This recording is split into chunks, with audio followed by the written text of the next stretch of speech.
Have you ever wondered what would actually happen if you forced yourself to hold a strict 2-minute wall sit every single day? And here's the controversial part. Some people claim a wall sit can make your legs stronger than squats. Sounds ridiculous, right? That's exactly why I decided to test it myself. I took on a 30-day wall sit challenge. Not by accident, not for content, but because I wanted to see how far I could push my mind, my legs, and honestly, my discipline. And trust me, what I discovered shocked me far more than I expected. Before starting, I needed a clear plan. I spoke to an expert who told me something important. The amount of time you can hold a wall sit depends on fitness level. Beginners can start at 30 seconds, but advanced lifters push past the 1-minute mark and then add weight to make it even harder. That advice shaped my entire structure. I didn't jump straight to 2 minutes in week 1. Instead, I built up to it in a very systematic way. I started with week 1, holding 3 sets of 30-second wall sits every single day. By week 2, I pushed myself a bit further, moving up to 3 sets of 45 seconds. Week 3 was even more challenging,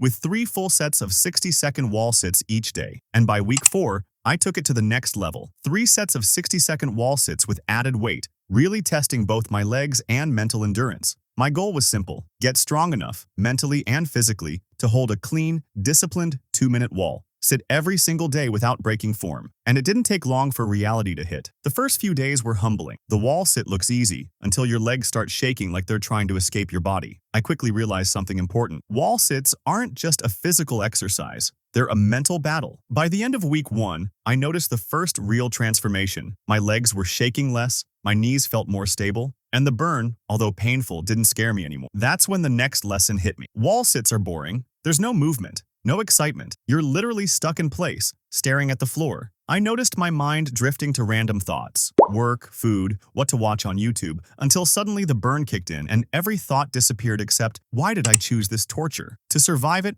I had to distract myself. Music helped. A video helped. Anything that pulled my brain away from the clock helped. And that made me realize something funny. Wall sits are not only a leg workout, they are a test of your mental focus. Week 2 was the turning point. Increasing time to 45 seconds made the exercise feel more real. My thighs were on fire almost every day, but something surprising happened. Even though my body was heavier than it had ever been, the exercise felt easier than I expected. That's when I broke one of the biggest fitness misconceptions I had. Your size is not a reflection of your fitness. Strength is not written on your body. Fitness is not defined by weight, and wall sits prove it. Because when you're against the wall, it's pure muscle endurance. No momentum, no cheating, just you and gravity. By week 3, I reached the full minute mark. This was the moment I had been waiting, but at the same time, I finally felt ready. A full minute felt like leveling up mentally. Every day that I finished all 3 sets, I felt like I'd won a fight against myself. And the crazy part? I noticed my thighs looking sharper and more defined. My knees felt stronger when climbing stairs.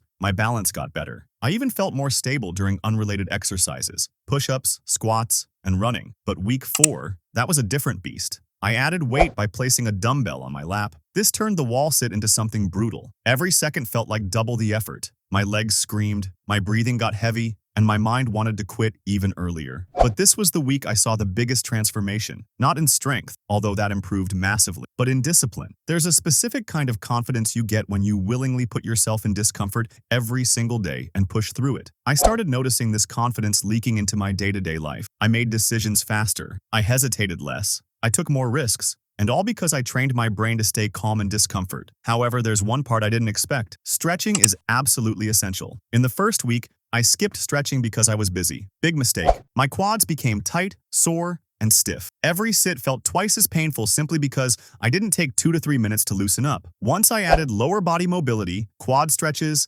hamstring stretches, calf stretching, the pain dropped dramatically. If you're doing wall sits every day, stretching isn't optional. It's mandatory. But even though wall sits are static and repetitive, they don't have to be boring. I learned to spice them up, adding dumbbell curls while holding the sit, doing overhead presses, squeezing a ball between my knees, doing single-leg wall sits for half the time. These variations made the exercise feel like a full-body workout instead of a lower-body punishment. So after 30 days, what actually happened to me? My thighs became stronger and more defined than they had been in years. My knee stability improved, my endurance went up, my posture improved without even thinking about it. And the biggest change? I became mentally tougher. But here's the part you might not expect. No, I'm not going to do wall sits every single day forever. And honestly, you shouldn't either. Wall sits should be part of a balanced strength routine, mixed with squats, deadlifts, lunges, and mobility work, but I am keeping them in my weekly workouts because the benefits are too good to ignore. Wall sits teach you patience and control. They teach you how to stay calm when your muscles are on fire. And if you stick to 2 minutes a day, the transformation you feel won't just be physical, it'll be mental. And that's the real power of this exercise. If you found this breakdown helpful, hit the like button to help the channel grow, and let me know in the comments if you want me to try a 3-minute wall sit challenge next.